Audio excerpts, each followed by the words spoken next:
એમનું અભિવાદન કરીએ। સૌરાષ્ટ્ર પટેલ સેવા સમાજના હોસ્ટેલ પ્રોજેક્ટની અંદર વિદ્યાર્થીઓ માટે શિક્ષણનો સહારો બનવા જઈ રહ્યો છે, ત્યારે ખાતમુહૂર્ત પ્રસંગે આપ શ્રી ઉપસ્થિત રહ્યા છો, ત્યારે આપે આ કાર્યક્રમની અંદર ઉપસ્થિત રહી કાર્યક્રમની શોભા વધારી છે। આ ભવ્ય કાર્યક્રમને આપે દિવ્ય બનાવ્યો છે, ત્યારે આપના આગમનથી આ પરિસર ખૂબ પ્રાણમય બન્યો છે। હું વિનંતી કરીશ સૌરાષ્ટ્ર પટેલ સેવા સમાજના પ્રમુખ અને યુવાનોના પ્રેરણાદાયી એવા શ્રી કાનજીભાઈ ભાલાલાને કે આપ સૌ કોઈને અને મહેમાનશ્રીઓ સાથે સાહેબશ્રીને શબ્દ પુષ્પોથી આવકારશે। શ્રી કાનજીભાઈ ભાલાલા, પ્રમુખ શ્રી સૌરાષ્ટ્ર પટેલ સેવા સમાજ સુરત। નમસ્કાર। સમાજનું સ્વપ્ન એટલે હોસ્ટેલ પ્રોજેક્ટ એના ભૂમિપૂજન વિધિ સમારોહમાં ખાસ ઉપસ્થિત આપણા યશસ્વી વડાપ્રધાન માનનીય શ્રી નરેન્દ્રભાઈ મોદી, ગરવી ગુજરાતના મુખ્યમંત્રી માનનીય શ્રી ભૂપેન્દ્રભાઈ પટેલ, કેન્દ્રીય મંત્રી માનનીય શ્રી મનસુખભાઈ માંડવિયા, માનનીય શ્રી પુરુષોત્તમભાઈ રૂપાલા, શ્રીમતી દર્શનાબેન જરદોશ, રાજ્ય સરકારના મંત્રીશ્રીઓ, સ્ટેજ ઉપર બેઠેલા તમામ દાતા મહાનુભાવો, રાજસ્વી મહાનુભાવો, ઉપસ્થિત ભાઈઓ અને બહેનો, સુરતમાં વિશેષ પરીક્ષાની તૈયારી કરતા વિદ્યાર્થીઓ માટે આ હોસ્ટેલ સંકુલ ફેઝ 1 નું આજે ભૂમિપૂજન થવા જઈ રહ્યું છે, ત્યારે હવે આ સ્વપ્ન સાકાર થશે અને આ પ્રસંગે ખાસ ઉપસ્થિત રહીને આપણને પ્રેરણા પૂરી પાડનાર માનનીય વડાપ્રધાન નરેન્દ્રભાઈ મોદીનું સૌરાષ્ટ્ર પટેલ સેવા સમાજ વતી સગૌરવ સ્વાગત કરીએ છીએ। સાહેબ, આજે અમને ખૂબ વિશેષ આનંદ છે કે આપની ઉપસ્થિતિથી અમને વધુ પ્રોત્સાહન મળ્યું છે। રૂપિયા 200 કરોડના ખર્ચે સાકાર થનાર આ સંકુલમાં 1000 દીકરાઓ અને 1500 દીકરીઓ માટેની વ્યવસ્થા થશે। સાહેબ, આપની ઉપસ્થિતિમાં અમે સગૌરવ નોંધ લઈએ છીએ કે બહેનોની વ્યવસ્થામાં અમે બહેનો પાસેથી 1 પણ રૂપિયો લીધા વગર હોસ્ટેલની સુવિધા દાતાના સહયોગથી પૂરી પાડશે, એનો અમને વિશેષ આનંદ છે। આ તબક્કે અમે ગુજરાત સરકારશ્રીનો પણ આભાર માનીએ છીએ। આ જગ્યામાં જે ટીપીની કપાત 40% બદલે 10% કરી એ 30%નો ફાયદો થયો છે, ત્યારે અમે ગુજરાત સરકારનો સવિશેષ આભાર માનીએ છીએ અને તત્કાલીન મુખ્યમંત્રી વિજયભાઈ રૂપાણી, નીતિનભાઈનો અને એમાં સ્થાનિક માનનીય શ્રી કુમારભાઈ અને કોર્પોરેટર ધારાસભ્ય મિત્રોનો પણ અમે સહૃદયથી આભાર માનીએ છીએ। બહેનોના નિર્માણ થનાર આ હોસ્ટેલ સંકુલમાં બહેનોને રોજગારી માટે અમે માર્ગદર્શન કેન્દ્ર પણ શરૂ કરવા જઈ રહ્યા છીએ, એનો પણ અમને વિશેષ આનંદ છે। સાહેબ, અમે 2030 સુધીમાં આ બંને સંકુલમાંથી 5000 યુવા યુવતીઓને સરકારી નોકરી અને પોતાના વ્યવસાય સજ્જ થાય એવી અમે એને સફળતા અપાવશું, એવો અમારો લક્ષ્યાંક છે। એને પણ આપણે જોરદાર તાળીથી વધાવીએ। આજે સુરતના પ્રવેશ દ્વારે હોસ્ટેલ સંકુલ બની રહ્યું છે, ત્યારે અમે સરદાર સાહેબની 31 ફૂટની પ્રતિમા મૂકીને અમે સુરતની શાન વધારીશું, અમારા ભારત રત્ન સરદાર વલ્લભભાઈ પટેલની પ્રતિમા મૂકીને। આ સમયે અમે કેશુભાઈ પટેલના નામનું કેશુભાઈ પટેલ ઓડિટોરિયમ પણ બનાવવા તરફ જઈ રહ્યા છે। અને છેલ્લે સાહેબ, અમને વિશેષ નોંધ લેતા ગૌરવ થાય, ગુજરાત નહીં, સમાજ નહીં, પણ આખા રાષ્ટ્રનું ગૌરવ અને યુવાનોના રોલ મોડલ એવા શાશ્વત નાકરાણી અહીંયા ઉપસ્થિત છે, ભારત પેના કો ફાઉન્ડર, અમારા ગુજરાતનો ટાબરિયો કહી શકાય। 23 વર્ષનો ઉંમર, ભારતના પેમેન્ટ કંપની છે એના કો ફાઉન્ડર છે। ફરીવાર આપ સૌ સમાજના દાતાશ્રીઓ તમામનો હું સહૃદયથી સ્વાગત કરી વિરમું છું। આપના તમામની સમાજ ભાવના અને રાષ્ટ્ર ભાવનાને વંદન કરી વિરમું છું। જય હિન્દ। ખૂબ ખૂબ આભાર સાહેબ, આપના શબ્દ પુષ્પોથી તમામના દિલની અંદર ઉર્જાનો સંચારણ થયો છે અને આ જ ભાવને પ્રગટ કરતા આપનો અમે આભાર વ્યક્ત કરીએ છીએ। આપણી વચ્ચે ગુજરાત રાજ્યના માનનીય મુખ્યમંત્રી સાહેબ સેવા સહકાર સંગઠન નિષ્ઠા અને પ્રામાણિકતાની ભાવથી ખૂબ સરસ રીતે ગુજરાતનું સંપૂર્ણ ગુજરાતનું સુકાન સંભાળેલા અને ગજગરી ગુજરાતની અસ્મિતાઓને સર કરતા માનનીય મુખ્યમંત્રી સાહેબ શ્રી ભૂપેન્દ્રભાઈ પટેલ આપણી વચ્ચે ઉપસ્થિત છે। સાહેબશ્રીને તાળીઓથી વધાવીએ અને સાહેબશ્રીને વિનંતી કરું કે આપ પોતાના શબ્દ પુષ્પો અને શિક્ષણ પુષ્પોથી આ તમામ વ્યક્તિઓ સુધી આપની ભાવના પ્રગટ કરશો। તાળીઓથી વધાવીએ માનનીય મુખ્યમંત્રી શ્રી ભૂપેન્દ્રભાઈ પટેલ।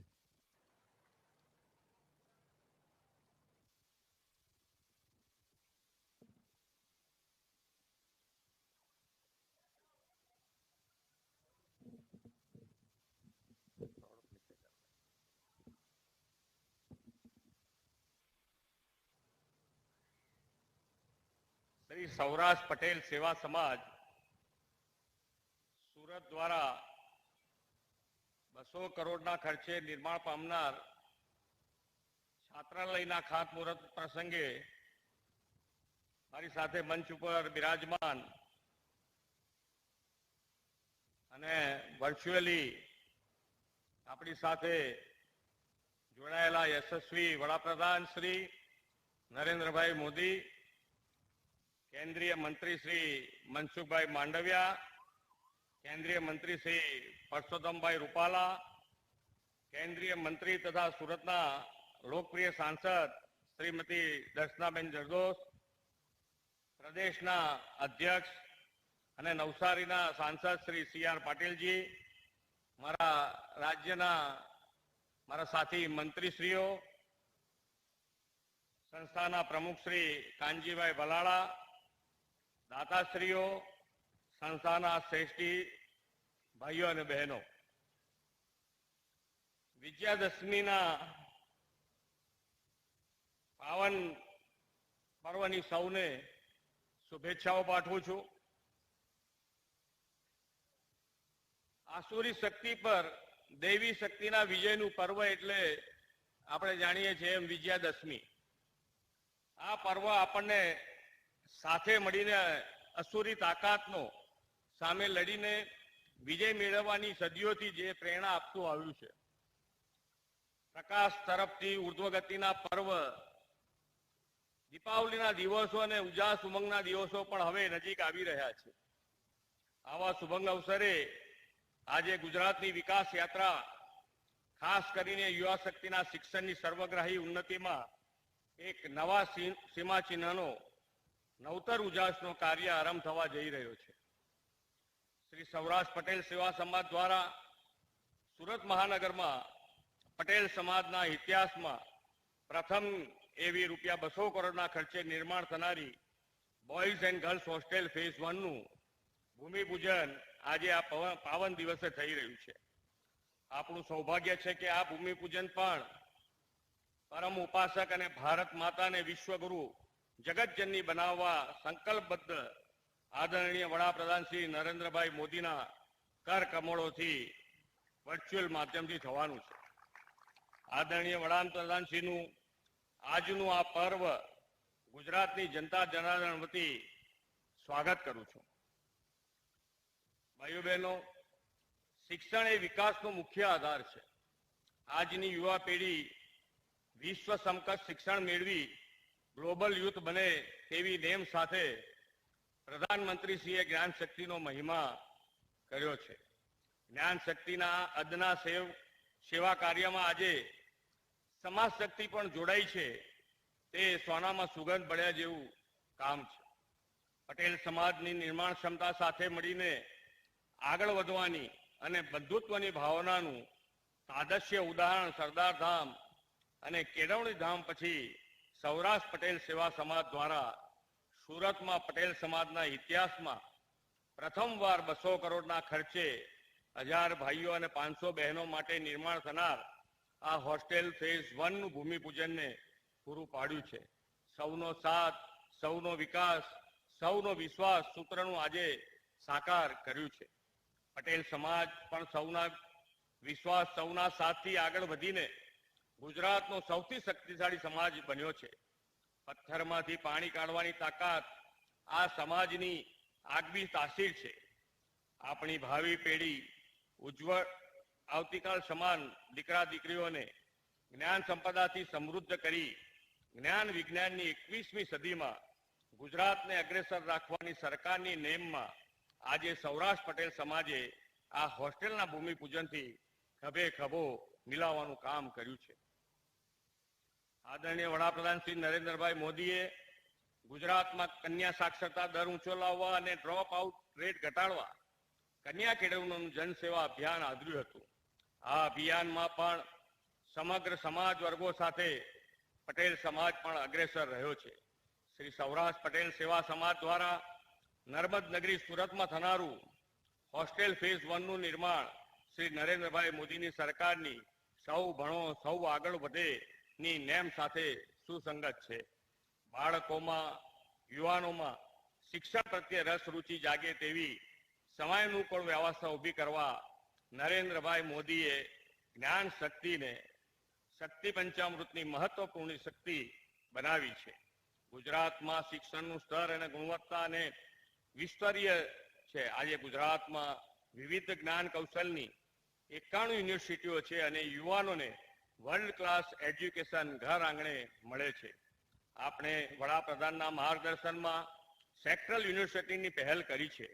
સર્વાંગી વિકાસ માટેના અભ્યાસક્રમોના ઘડતર માટે ચિલ્ડ્રન યુનિવર્સિટી, ઉચ્ચ કક્ષાના શિક્ષકો સમાજને મળે તે માટે ટીચર્સ યુનિવર્સિટી, રાજ્યના યુવાનો પોલીસ અને લશ્કરમાં જોડાય તે માટે Raksha Shakti university, law university, Pandit Deendayal energy university, technological university, Kamdhenu university તેમજ અન્ય વિવિધ શૈક્ષણિક સંસ્થાઓના માધ્યમથી આજે ગુજરાત ઉચ્ચ શિક્ષણના રાહ પર આગવી સિદ્ધિઓ સર્જી રહ્યું છે અને એજ્યુકેશન હબ તરીકે ઉભરી આવ્યું છે. ગ્રામીણ વિસ્તાર કે નાના ગામમાં રહેતો યુવાન ઉચ્ચ શિક્ષણની આવી અદ્યતન સંસ્થાઓમાં શિક્ષણ મેળવવા સરળતાએ મહાનગરોમાં રહી શકે તેવી વ્યવસ્થાઓ પણ સરકારે વિકસાવી છે. આવા નેક કામમાં સમાજ શક્તિનો સેવા સંસ્થાઓનો પણ સહયોગ વ્યાપક પ્રમાણમાં મળ્યો છે. સૌરાષ્ટ્ર પટેલ સેવા સમાજ દ્વારા નિર્માણ પામનારી હોસ્ટેલ ફેઝ 1 આ ડાયમંડ નગરીમાં એજ્યુકેશન સેક્ટરના ડાયમંડનું પણ નિર્માણ કરશે એવો મને વિશ્વાસ છે. પ્રધાનમંત્રીશ્રીએ યુવા શક્તિના જ્ઞાન કૌશલ્યના આધારે આત્મનિર્ભર ભારત, જગતગુરુ ભારતનો જે કોલ આપ્યો છે તે આ હોસ્ટેલમાં અભ્યાસ આવાસ માટે આવનાર પ્રત્યેક યુવા યુવતી સાકાર કરે તેવી અપેક્ષા રાખું છું. પાટીદાર સમાજના સૌ દીર્ઘદ્રષ્ટા આગેવાનો અને સેવાકીય કાર્ય માટે હું આજે અભિનંદન આપું છું. આદરણીય વડાપ્રધાનશ્રીનું માર્ગદર્શન આપણને મળવાનું છે તે માટે તેમનો આભાર વ્યક્ત કરું છું. જય જય ગરી ગુજરાત. આભાર. Thank you. ખૂબ ખૂબ આભાર સાહેબ. માનનીય મુખ્યમંત્રી સાહેબ શ્રીનો આપણે આભાર વ્યક્ત કરીએ છીએ. પોતાના શબ્દોની અંદર, પોતાના ભાવની અંદર ખૂબ સરસ રીતે શૈક્ષણિક પ્રવૃત્તિઓનો વ્યાપ અને માનનીય વડાપ્રધાન સાહેબનો આપણને ખૂબ ખૂબ પ્રવચન આપ્યો છે ત્યારે સાહેબ શ્રીનો અમે આભાર વ્યક્ત કરીએ છીએ. અને હવે માનનીય વડાપ્રધાન શ્રી નરેન્દ્રભાઈ મોદી સાહેબને વિનંતી કરીશું કે આજના સૌરાષ્ટ્ર પટેલ સેવા સમાજ સુરતના હોસ્ટેલ પ્રોજેક્ટના ભૂમિપૂજનનું આપ ઈ લોન્ચિંગ એટલે કે રિમોટ વડે તકતી અનાવરણ કરશો. જી સાહેબ શ્રીને વિનંતી કરીએ. તાળીઓથી વધાવીએ દોસ્તો. આ ડિજિટલ ઇન્ડિયાના સંકલ્પને આપણે સાર્થક કરી રહ્યા છીએ અને સાબના વરદ હસ્તે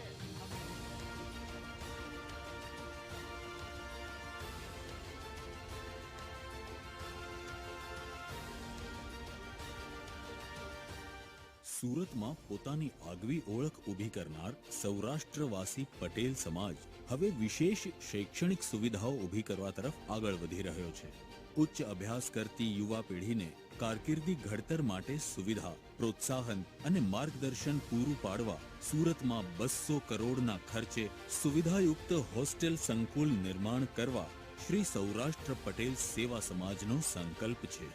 ભારતના યશસ્વી વડાપ્રધાન માનનીય શ્રી નરેન્દ્રભાઈ મોદીના વરદ હસ્તે ભૂમિપૂજન થતાં હવે સંકલ્પ સાકાર થશે. પ્રથમ સોપાનમાં 5500 ચોરસ વાર જમીનમાં 70 કરોડના ખર્ચે 3 લાખ ચોરસ ફૂટનું બાંધકામ થશે, જેમાં શ્રીમતી જમનાબેન છગનભાઈ ગોંડલિયા વિદ્યાર્થી ભવન અને શ્રીમતી રાધાબેન હરજીભાઈ ઘેલાણી અતિથિ ભવન કાર્યરત થશે. સીએ, સીએસ કે સીએમએ જેવી વ્યવસાયિક કારકિર્દી ઘડવા માટેની પરીક્ષાઓની તૈયારી કરતા વિદ્યાર્થીઓને માટે ઉપરાંત જીપીએસસી, યુપીએસસી, બેન્કિંગ કે સરકારી નોકરી મેળવવા આપવી પડતી પરીક્ષાઓની તૈયારી કરતા વિદ્યાર્થીઓ માટે હવે સુરતમાં કામરેજ રોડ ઉપર હોસ્ટેલ સંકુલનું નિર્માણ થશે, જેમાં 1000 વિદ્યાર્થીઓ માટે હોસ્ટેલ ઉપરાંત પુસ્તકાલય, વાંચનાલય, ઈ લાઇબ્રેરી અને કારકિર્દી માર્ગદર્શન કેન્દ્ર અને 100 વ્યક્તિઓ રહી શકે તેવું અતિથિ ભવન અને 500 બેઠકવાળું કેશુભાઈ પટેલ ઓડિટોરિયમ પણ ખરું. તમામ સુવિધાઓ સાથેના આ હોસ્ટેલ પ્રોજેક્ટની ગરિમા વધારશે સરદાર સાહેબની પ્રતિમા. હોસ્ટેલના બીજા સોપાનમાં વાલક ગામ તળની 2500 ચોરસ વાર જમીનમાં 1,75,000 ચોરસ ફૂટનું બાંધકામ થશે, જેમાં 500 બહેનોની હોસ્ટેલ, 1000 દીકરીઓ વાંચવા આવી શકે તેવું વિશાળ વાંચનાલય, બહેનોને રોજગારલક્ષી તાલીમ સહિત તમામ સહકાર આપવા નારી શક્તિ કેન્દ્ર અને 500 કમ્પ્યુટર સાથે મોટી કમ્પ્યુટર લેબ નિર્માણ થશે. બહેનોની હોસ્ટેલમાં સરદાર સાહેબની દીકરી મણિબેન પટેલની પ્રતિમા નવી પેઢીને સંસ્કાર અને પ્રેરણા આપશે. તો આ છે સૌરાષ્ટ્ર પટેલ સમાજનું સ્વપ્ન, જે સર્વોના સહકારથી થશે સાકાર.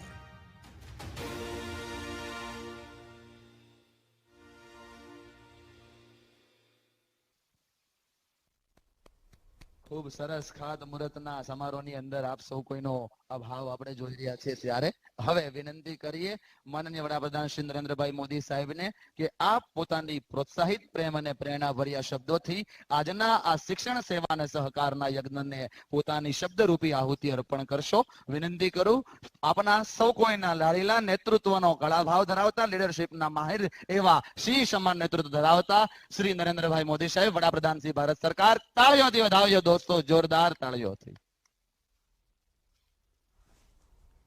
नमस्कार. कार्यक्रम में उपस्थित गुजरात के मुख्यमंत्री श्रीमान भूपेंद्र भाई पटेल जी, केंद्र सरकार में मेरे सहयोगी श्री मनसुख भाई मांडविया, श्री पुरुषोत्तम भाई रूपाला, दर्शनाबेन, लोकसभा के मेरे सांसद के साथी और गुजरात भारतीय जनता पार्टी के अध्यक्ष श्रीमान CR पाटिल जी, सौराष्ट्र पटेल सेवा समाज के अध्यक्ष श्री कांजी भाई, सेवा समाज के सभी सम्मानित सदस्यगण और विशाल संख्या में उपस्थित मेरे प्यारे भाइयों और बहनों, सौराष्ट्र पटेल सेवा समाज द्वारा आज विजयादशमी के अवसर पर एक पुण्य कार्य का शुभारंभ हो रहा है. मैं आप सभी को और पूरे देश को विजयादशमी की हार्दिक बधाई देता हूं. साथियों, रामचरितमानस में प्रभु श्री राम के भक्तों के बारे में, उनके अनुयायियों के बारे में बहुत ही सटीक बात कही गई है. रामचरितमानस में कहा गया है, प्रबल अविद्या तम मिट जाई, प्रबल विद्या, प्रबल अविद्या, प्रबल अविद्या तम मिट जाई, हार ही सकल सलभ समुदाय. अर्थात भगवान राम के आशीर्वाद से, उनके अनुसरण से अविद्या, अज्ञान और अंधकार मिट जाते हैं. जो भी नकारात्मक शक्तियां हैं वो हार जाती हैं. और भगवान राम के अनुसरण का अर्थ है मानवता का अनुसरण, ज्ञान का अनुसरण. इसलिए गुजरात की धरती से बापू ने राम राज्य के आदर्शों पर चलने वाले समाज की कल्पना की थी. मुझे खुशी है कि गुजरात के लोग उन मूल्यों को मजबूती से आगे बढ़ा रहे हैं, उन्हें मजबूत कर रहे हैं. सौराष्ट्र पटेल सेवा समाज द्वारा शिक्षा के क्षेत्र में आज की गई ये पहल भी इसी कड़ी का एक हिस्सा है. आज फेज 1 हॉस्टल का भूमि पूजन हुआ है. मुझे बताया गया है कि साल 2024 तक दोनों फेज का काम पूरा कर लिया जाएगा. कितने ही युवाओं को, बेटे बेटियों को आपके इन प्रयासों से एक नई दिशा मिलेगी उन्हें अपने सपनों को साकार करने का अवसर मिलेगा। मैं इन प्रयासों के लिए सौराष्ट्र पटेल सेवा समाज को और विशेष रूप से अध्यक्ष श्री कांजी भाई को भी और उनकी सारी टीम को बहुत बहुत बधाई देता हूं। मुझे इस बात से भी बहुत संतोष है कि सेवा के इन कार्यों में समाज के हर वर्ग को साथ लेकर चलने की चेष्टा है, प्रयास है। साथियों, जब मैं अलग अलग क्षेत्रों में सेवा के ऐसे कार्यों को देखता हूं तो मुझे गर्व होता है कि गुजरात किस तरह सरदार पटेल की विरासत को आगे बढ़ा रहा है। सरदार साहब ने कहा था और सरदार साहब के वाक्य हमने अपने जीवन में बांध के रखना है। सरदार साहब ने कहा था, जाति और पंथ को हमें रुकावट नहीं बनने देना है। हम सभी भारत के बेटे और बेटियां हैं। हम सभी को अपने देश से प्रेम करना चाहिए। परस्पर स्नेह और सहयोग से अपना भाग्य बनाना चाहिए। हम खुद इसके साक्षी हैं कि सरदार साहब की इन भावनाओं को गुजरात ने किस तरह हमेशा मजबूती दी है।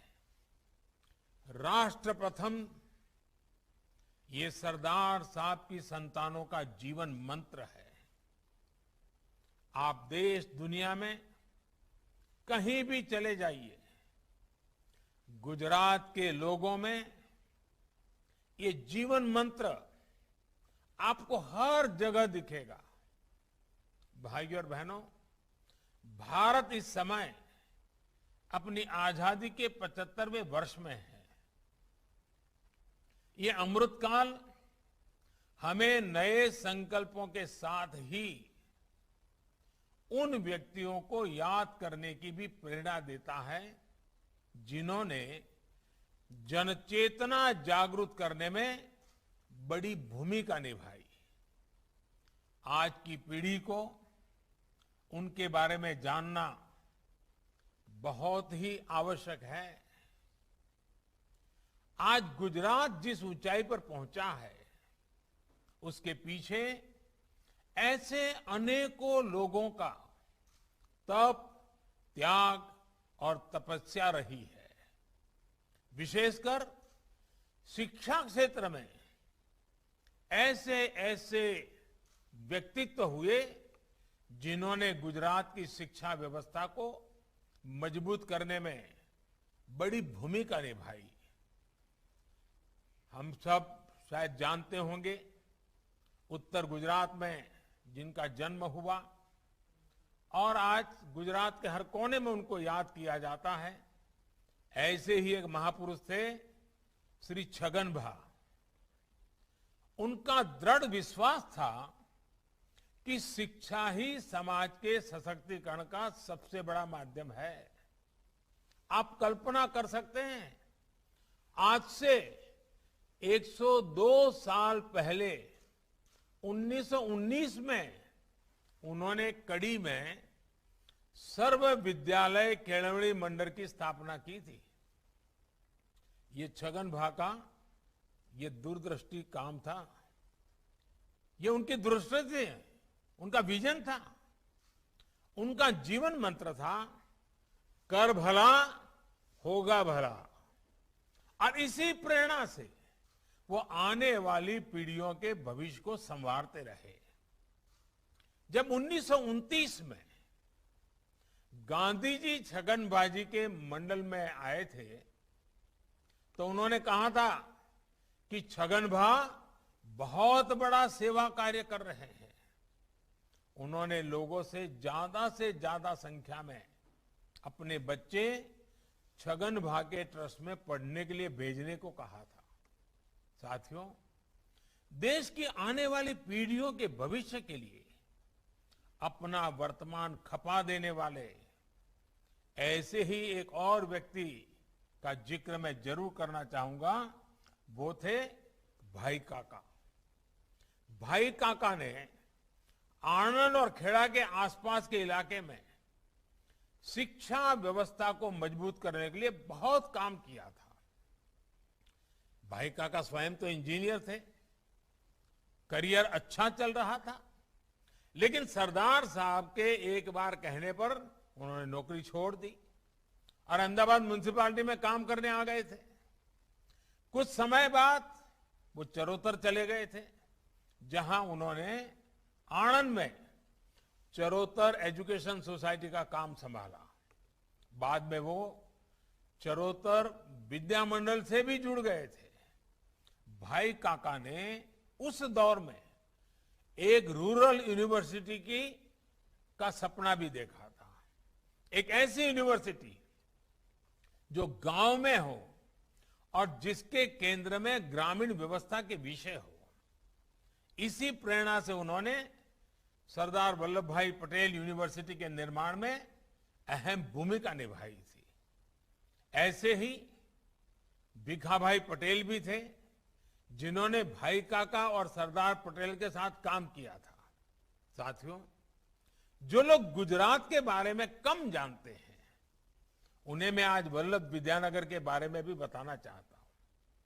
आप में से काफी लोगों को पता होगा, ये स्थान करमसद, बाकरोल और आणंद के बीच में पड़ता है। इस स्थान को इसलिए विकसित किया गया था ताकि शिक्षा का प्रसार किया जा सके, गांव के विकास से जुड़े कामों में तेजी लाई जा सके। वल्लभ विद्यानगर के साथ सिविल सेवा के दिग्गज अधिकारी एच.एम. पटेल जी भी जुड़े थे।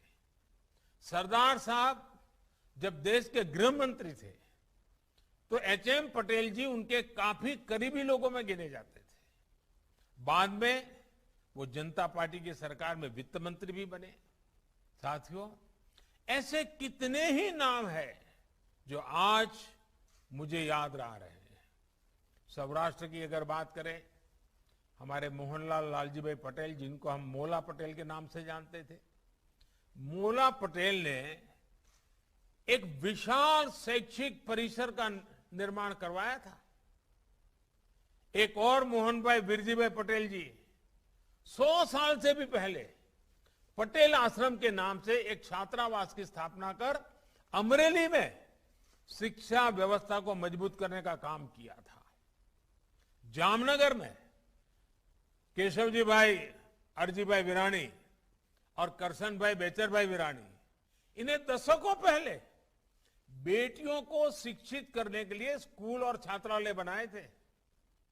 आज नगिन भाई पटेल, साकरचंद भाई पटेल, गणपत भाई पटेल, ऐसे लोगों द्वारा किए गए प्रयासों का विस्तार हमें गुजरात के अलग अलग विश्वविद्यालयों के रूप में दिखता है। आज का ये सुअवसर इन्हें याद करने का भी बेहतरीन दिन है। हम ऐसे सभी व्यक्तियों की जीवन गाथा को देखें तो पाएंगे कि किस तरह छोटे छोटे प्रयासों से उन्होंने बड़े बड़े लक्ष्यों को प्राप्त करके दिखाया। प्रयासों की यही सामूहिकता बड़े से बड़े नतीजे लाकर दिखाती है। साथियों, आप सबके आशीर्वाद से मुझ जैसे अत्यंत सामान्य व्यक्ति को,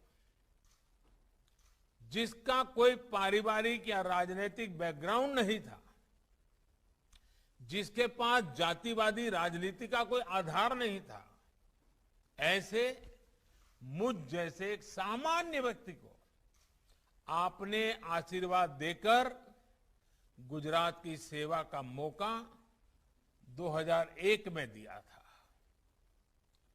आपके आशीर्वाद की ताकत इतनी बड़ी है कि आज 20 साल से अधिक समय हो गया, फिर भी अखंड रूप से पहले गुजरात की और आज पूरे देश की सेवा करने का सौभाग्य मिला है। साथियों, सबका साथ सबका विकास का सामर्थ्य क्या होता है, ये भी मैंने गुजरात से ही सीखा है। एक समय गुजरात में अच्छे स्कूलों की कमी थी, अच्छी शिक्षा के लिए शिक्षकों की कमी थी। उमिया माता का आशीर्वाद लेकर, खोड़ल धाम के दर्शन करके मैंने इस समस्या के समाधान के लिए लोगों का साथ मांगा, लोगों को अपने साथ जोड़ा। आपको याद होगा, गुजरात ने इस परिस्थिति को बदलने के लिए प्रवेशोत्सव की शुरुआत की थी। स्कूलों में शिक्षा की गुणवत्ता बढ़े, इसके लिए साक्षरदीप और गुणोत्सव शुरू किया गया था। तब गुजरात में बेटियों के ड्रॉप आउट की भी एक बड़ी चुनौती थी। अभी हमारे मुख्यमंत्री भूपेंद्र भाई ने इसका वर्णन भी किया। इसके कई सामाजिक कारण तो थे ही, कई व्यवहारिक कारण भी थे। जैसे कितनी ही बेटियां चाहकर भी इसलिए स्कूल नहीं जा पाती थी क्योंकि स्कूलों में बेटियों के लिए शौचालय ही नहीं होते थे।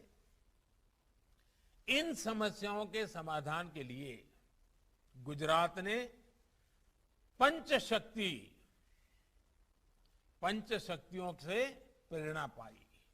पंचामृत, पंचशक्ति यानी ज्ञान शक्ति, जनशक्ति, जल शक्ति, ऊर्जा शक्ति और रक्षा शक्ति। स्कूलों में बालिकाओं के लिए शौचालय बनवाए गए। विद्या लक्ष्मी बॉन्ड, सरस्वती साधना योजना, कस्तूरबा गांधी बालिका विद्यालय, ऐसे अनेक प्रयासों का परिणाम यह हुआ कि गुजरात में न केवल पढ़ाई का स्तर बेहतर हुआ बल्कि स्कूल ड्रॉप आउट रेट भी तेजी से कम हुआ। मुझे खुशी है कि आज बेटियों की पढ़ाई के लिए, उनके भविष्य के लिए प्रयास लगातार बढ़ रहे हैं। मुझे याद है, ये आप ही लोग थे जिन्होंने सूरत से पूरे गुजरात में बेटी बचाओ अभियान चलाया था। और मुझे याद है, उस समय मैं आपके समाज के लोगों के बीच में आता था तो ये कड़वी बात बताए बिना कभी चुकता नहीं था। आप राजी हो जाएं, नाराज हो जाएं, इसका ख्याल किए बिना मैंने हमेशा कड़वी बात बताई थी बेटियों को बचाने की। और मुझे आज संतोष से कहना है कि आप सबने मेरी बात को उठा लिया और आपने सूरत से जो यात्रा निकाली थी, पूरे गुजरात में जाकर के, समाज के हर कोने में जाकर के, गुजरात के हर कोने में जाकर के बेटी बचाने के लिए लोगों के शपथ दिलवाए थे।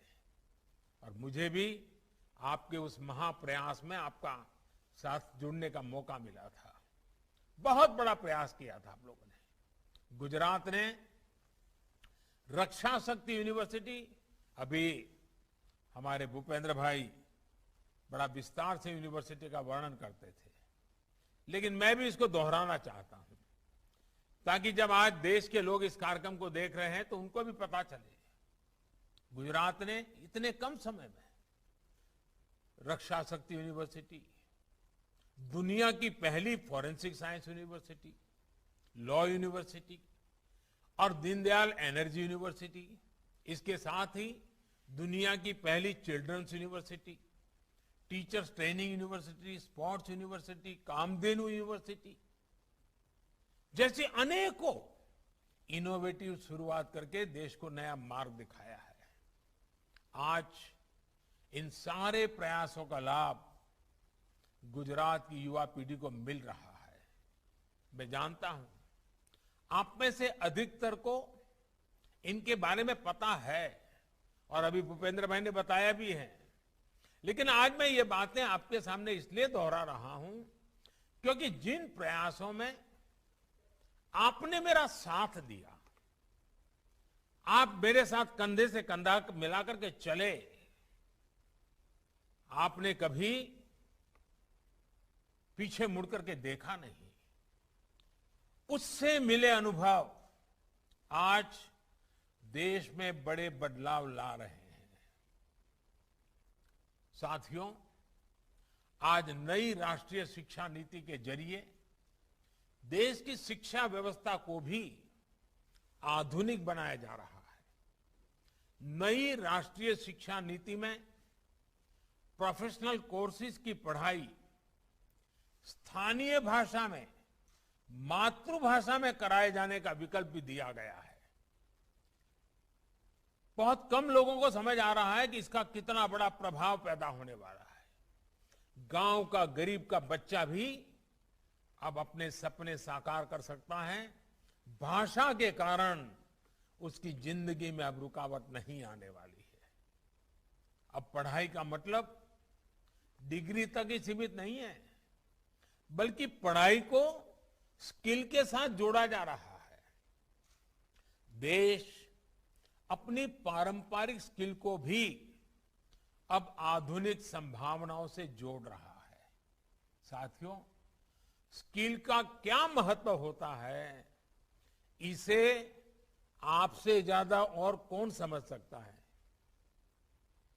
एक समय आप में से अधिकांश लोग सौराष्ट्र में अपना घर छोड़कर, खेत खलिहान छोड़कर, अपने दोस्त रिश्तेदार छोड़कर हीरा घिसने, हीरा घसू के रूप में सूरत आए थे। एक छोटे से कनों में 8-8, 10-10 लोग रहा करते थे, लेकिन ये आपकी स्किल ही थी, आपका कौशल ही था, जिसकी वजह से आज आप लोग इतनी ऊंचाई पर पहुंचे हैं। और पांडुरंग शास्त्री जी ने तो आपके लिए कहा था, रत्न कलाकार कहा था। हमारे कांजी भाई तो स्वयं में एक उदाहरण है। अपनी आयु की परवाह न करते हुए वो पढ़ते ही गए, नया नया कौशल अपने साथ जोड़ते ही चले गए। और शायद आज भी पूछोगे कि कांजी भाई कोई पढ़ाई वढ़ाई चल रही है क्या, तो हो सकता है कुछ तो पढ़ते ही होंगे। ये बहुत बड़ी बात है जी। साथियों, स्किल और इकोसिस्टम से मिलकर आज नए भारत, आज भारत के स्टार्टअप्स पूरी दुनिया में पहचान बना रहे हैं। हमारे यूनिकॉर्न्स की संख्या अब रिकॉर्ड बना रही है। कोरोना के कठिन समय के बाद हमारी अर्थव्यवस्था ने जितनी तेजी से वापसी की है, उससे पूरा विश्व भारत को लेकर आशा से भरा हुआ है। अभी हाल में एक विश्व संस्था ने भी कहा है कि भारत फिर दुनिया की सबसे तेजी से आगे बढ़ने वाली अर्थव्यवस्था बनने जा रहा है। मुझे विश्वास है गुजरात राष्ट्र निर्माण के अपने प्रयासों में हमेशा की तरह सर्वश्रेष्ठ रहेगा, सर्वश्रेष्ठ करेगा। अब तो भूपेंद्र भाई पटेल जी और उनकी पूरी टीम एक नई ऊर्जा के साथ गुजरात की प्रगति के इस मिशन में जुट गए हैं। साथियों, वैसे भूपेंद्र भाई के नेतृत्व में नई सरकार बनने के बाद आज पहली बार मुझे इतने विस्तार से गुजरात के लोगों को संबोधित करने का अवसर मिला है। एक साथी कार्यकर्ता के रूप में भूपेंद्र भाई से मेरा परिचय 25 वर्ष से भी ज्यादा का है। ये हम सभी के लिए बहुत गौरव की बात है कि भूपेंद्र भाई एक ऐसे मुख्यमंत्री है जो टेक्नोलॉजी के भी जानकार है और जमीन से भी उतना ही जुड़े हुए हैं। अलग अलग स्तर पर काम करने का उनका अनुभव गुजरात के विकास में बहुत काम आने वाला है। कभी एक छोटी सी म्युनिसिपैलिटी नगर पालिका के सदस्य, फिर नगर पालिका के अध्यक्ष, फिर अहमदाबाद महानगर के कॉरपोरेटर, फिर अहमदाबाद महानगर पालिका की स्टैंडिंग कमेटी के चेयरमैन, फिर औड़ा जैसी प्रतिष्ठित संस्थान के चेयरमैन, करीब करीब 25 वर्षों तक अखंड रूप से उन्होंने ग्रास रूट शासन प्रशासन को देखा है, परखा है, उसका नेतृत्व किया है। मुझे खुशी है कि आज ऐसे अनुभवी व्यक्ति गुजरात की विकास यात्रा को तेज गति से आगे बढ़ाने के लिए गुजरात का नेतृत्व कर रहे हैं। साथियों, आज हर गुजराती को इस बात का भी गर्व होता है कि इतने लंबे समय तक सार्वजनिक जीवन में रहने के बावजूद, इतने बड़े पदों पर रहने के बाद भी, 25 साल तक कार्य करने के बाद भी भूपेंद्र भाई के खाते में कोई विवाद नहीं है।